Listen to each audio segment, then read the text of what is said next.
Everyone, welcome back to Shondo's studio. Like, subscribe, leave a comment down below before, after, later, another time. Watch my videos. Yay! So this time I wanted to talk to you guys about baking, basically. Yes, I'm using my mini machine again because I love it.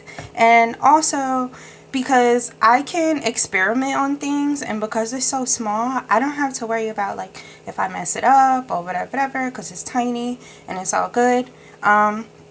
So yeah.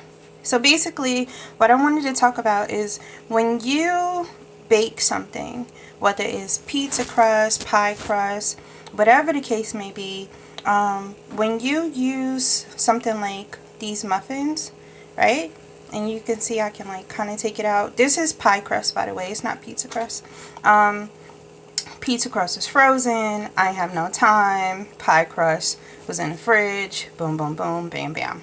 Right? So when you're making pie, you always want to bake the dough, or pizza, pie or pizza. You bake the dough halfway through, and then you put your other stuff on it because your dough cooks slower than the food that you put on it.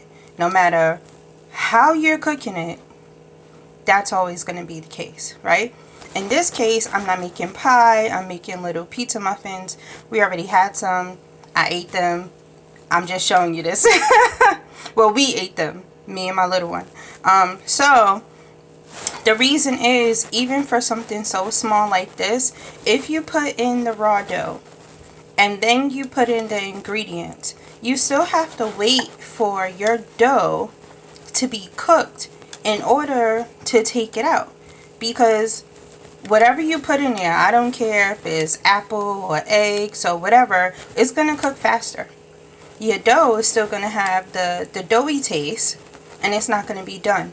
Even for something so small like this, right? So I can touch this and see that it's not as doughy as it was. You even see the little air bubbles and things, and that's because I started cooking the crust beforehand, so that when something like this, it looks like it's a little blown up in there, right?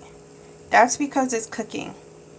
Okay, now if I put the other stuff in there and I take it out, it's gonna be like, oh, this tastes good, and then you're gonna feel like you got a crayon in your mouth or flour, and that's not a good taste. Okay, so because they are where they are with the little air bubbles and stuff like that, you can see this still looks a little doughy. I need to give it some more time, but you can see it's cooking, right? And because the pizza dough was really thin, out as hot, but I'm earning my kitchen hands, my kitchen fingers is what I call them, that I need to wait a little longer before I throw the other stuff in.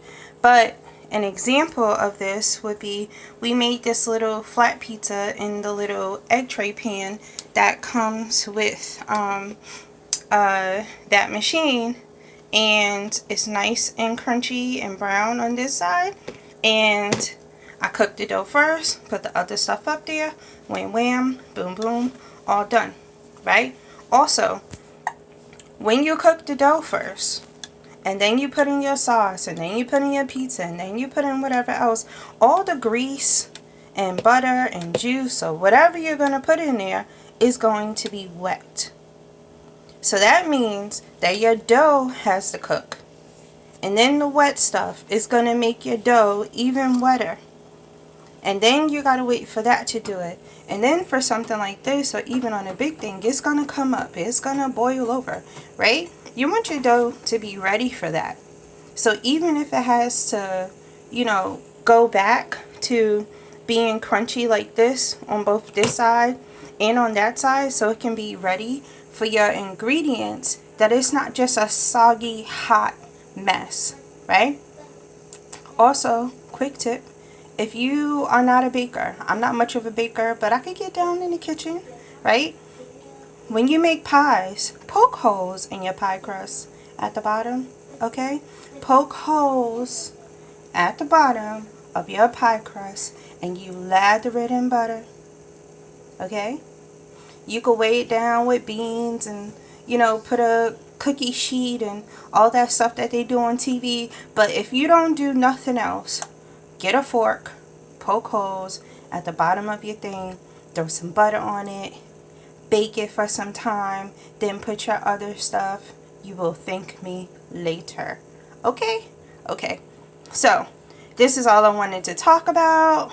And that's it.